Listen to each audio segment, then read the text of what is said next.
Alright, ladies and gentlemen, StealthTacs back, and today I cooked up a special episode for all horror survival fans and in celebration of the 30th anniversary of Resident Evil. I'm going to talk about specifically the updated events that actually occurred concerning the Raccoon City incident and all events leading up to the most recent main title, Requiem, according to Grace Ashcroft. That report is made available to us after completing the main story of Requiem, but it's a 60-pager that contains quite a bit of information, which I'm willing to read to you so you don't have to. So, if you're curious about the most recently updated official version of the storyline, enjoy it with combat sequences captured in Requiem. Alright, let's dive in and get an accurate account of what conspired starting back in 1998. The truth behind Raccoon City, Grace's report. Introduction. In 1998, Raccoon City was devastated by a massive outbreak caused by a viral leak from the pharmaceutical giant Umbrella. The United States government responded by launching a missile strike to wipe out the infected and erected a blockade to seal off the city. In 2004, following a court trial, the Umbrella Corporation declared bankruptcy. A complete account of the events was never released. However, in October 26, it was discovered that the city had been used as a hub for the production and trafficking of bioweapons. This report reveals that the established narrative of the Raccoon City incident was falsified and elucidates newly discovered truths surrounding the incident. Going back now all the way to 1968. To properly understand the truth, we must first go back to the beginnings of it all. In '68, Oswell E. Spencer, James Marcus, and Edward Ashford founded the Umbrella Corporation. Having witnessed the horrors of the Second World War and the dread of the Cold War, Spencer felt a sense of despair at watching the world repeat the same mistakes. He felt it was his duty to bring about a change to humanity. As stated in court records following the Raccoon City incident, his ultimate goal was to bring about the viral evolution of the human race. Thus, he relentlessly pursued virus research through illegal and inhumane means. This fact remains unchanged. Now entering the 70s. From the very beginning of Umbrella, the company faced rapid change and intense internal strife, most notably the sharp ideological divide between Spencer and Marcus. According to court records, this conflict was cited as the primary factor leading to the unusual developments which followed. In 1978, James Marcus developed the T-virus, which would go on to become the cause of the subsequent outbreak. The 80s. This is a crucial period for understanding the basis of what caused the incident and the truth behind the entire case.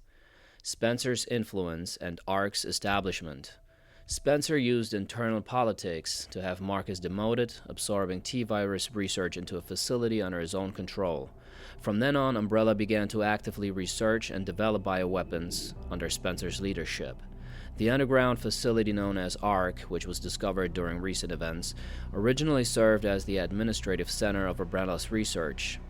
Several documents outlining Spencer's plan for ARC have also been discovered. Excerpt from confiscated records, Long-Term Strategic Review, 1980. ARC-Centric Integrated Research Roadmap, Step 1. Concentrated investment into the Wesker project and the T-virus. Step 2. Establishment of ARC as a central command center. Step 3. Development of ELPIS. Step 4. Memory transfer and forced evolution. This is the first recorded instance of a significant keyword, ELPIS. The connection's involvement. The following documents regarding Marcus's involvement were also discovered. Excerpt from confiscated records.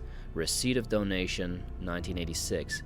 Recipient, James Marcus. Sender, F Foundation. Amount, $30 million US. This document shows a suspicious flow of funds being channeled to Marcus. Past FBI investigations revealed that the source of the funds, the F Foundation, was just one of the puppet organizations of the connections. The F Foundation no longer exists, in apostrophes. The Connection is a criminal organization that various government agencies have been sounding the alarm against for years. This illicit group is at the heart of all this. Evidence suggests that the Connections sought involvement with Umbrella's central operations. Additional documents belonging to the protege of Marcus, Brandon Bailey, have been uncovered. Excerpt from confiscated records, Telegraph Log 1988. Sender Brandon Bailey, recipient F Foundation. Preparations are complete. I think it's time they made contact with me directly, don't you? I await a response. This indicates that Bailey took over correspondence with the Connections, succeeding Marcus. Bailey was rumored to be the founder of the Connections, but he may have only been a small cog in a larger machine. We now believe the Connections had deep roots in the criminal underworld since before the 80s. Much about the Connections remains unknown. Spencer's Purge. In order for Spencer to obtain complete control over Umbrella, he used force to deal with any internal opposition and influential adversaries. A list of these individuals, seemingly prepared by an associate of Spencer's, was recently discovered. Excerpt from confiscated records, re-evaluation list. Following the CEO's re-evaluation protocol, measures will be taken against these individuals. Cheryl Moore, Michael Kramer, James Marcus. Coming up into the 90s. During this period, Umbrella continued to grow and expand through ties with the government. The organization became so large that Spencer could no longer fully control it. Numerous accidents plagued Umbrella's facilities around the world as a result of poor management. Furthermore, information was being leaked to rival organizations and the Connections due to moles who had infiltrated the company. Yet, despite the circumstances, Spencer was able to thoroughly protect and complete his research at ARC. The research, Elpis. While most records regarding Elpis were lost with the destruction of ARC, a precious few remain. Excerpt from confiscated records, Spencer's message. 19.9 data missing. Tricell, HCF, the family, and Umbrella. Elpis shall bring it all to an end. Data corrupted. The only information leaked about Elpis was that it had the potential to upset the military balance of the entire world. However, a strictly managed password, known only to Spencer, was needed to access it. What is Elpis? Elpis is a powerful antiviral drug. However, this was unknown to those who sought it. The Connections and other black market groups mistakenly thought it to be a powerful bioweapon with the potential to control human minds. This confusion likely stemmed from the fierce competition surrounding bioweapon development. It was common knowledge that Spencer, the developer of Elpis, aimed for the evolution and control of humanity through viral technology. Completion of Elpis. Based on data taken from the confiscated records and changes in Spencer's behavior, we believe Elpis was completed around the mid-90s. After this period, the records show a marked decrease in the number of public statements from Spencer. A similar decrease in activity was also observed at the Raccoon City orphanage. Disturbingly, it is suspected that the children at the orphanage had long been used for Umbrella experimentation. While Spencer frequently visited the orphanage, records indicate he stopped in the 90s.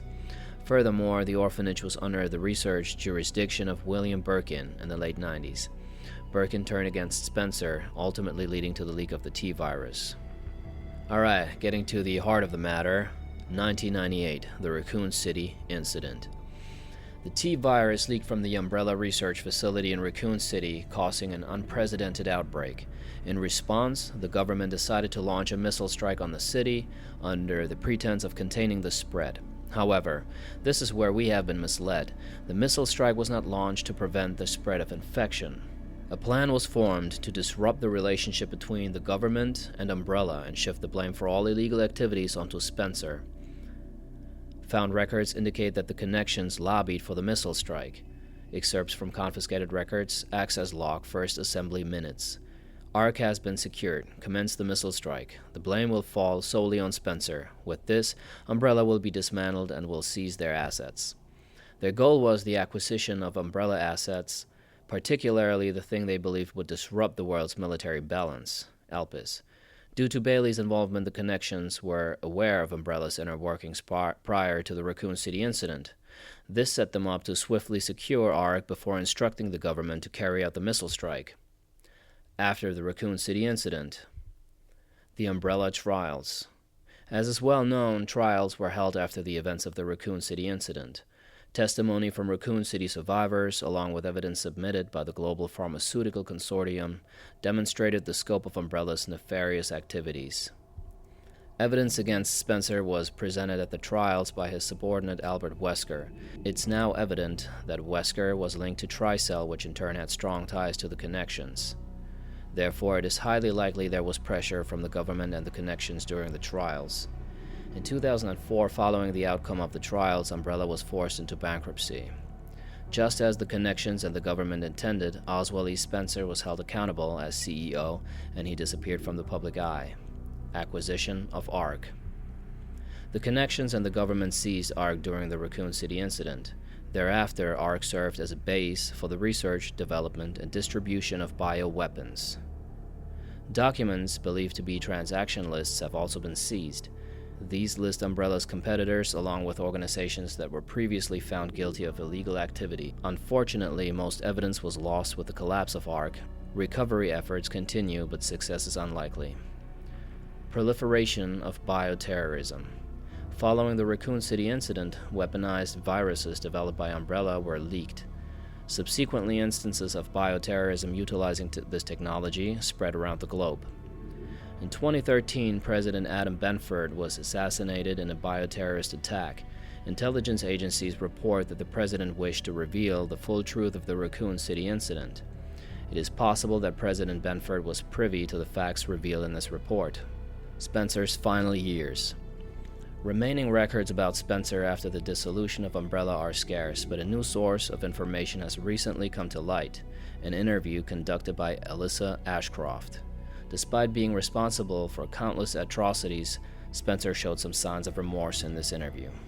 Having lost everything, he sought atonement. While Elpis is a powerful instrument that can render viral weapons inert, it also has the potential as a panacea to be used for good. It's possible that Spencer's true motivations behind Elpis were peace and redemption. While he remained obsessed with the evolution of humanity throughout his later years, most testimonies describe him as nothing but a senile old man. Spencer died in 2006 at his secluded estate. His true intentions behind developing Elpis will forever remain unknown. Conclusion. As we can see from the records, the Umbrella Corporation's liquidation was intentionally orchestrated by the connections and the U.S. government. Furthermore, they were involved in the illegal development and trafficking of bioweapons in Raccoon City. The extent to which past and present governments were involved requires further investigation. As we can see from the records, the Umbrella Corporation's liquidation was intentionally orchestrated by the connections and the U.S. government. Furthermore, they were involved in the illegal development and trafficking of bioweapons in Raccoon City. The extent to which past and present governments were involved requires further investigation. Much about the connections remains shrouded in mystery, and most records of their involvement were destroyed alongside ARK. Countless lives have been lost. As government officials, we have a duty to pursue the truth. If anything, finding it will finally offer some closure to everyone who fell victim to these heinous actions. FBI Intelligence Analyst Grace Ashcroft. Alright, this concludes Grace Ashcroft's report.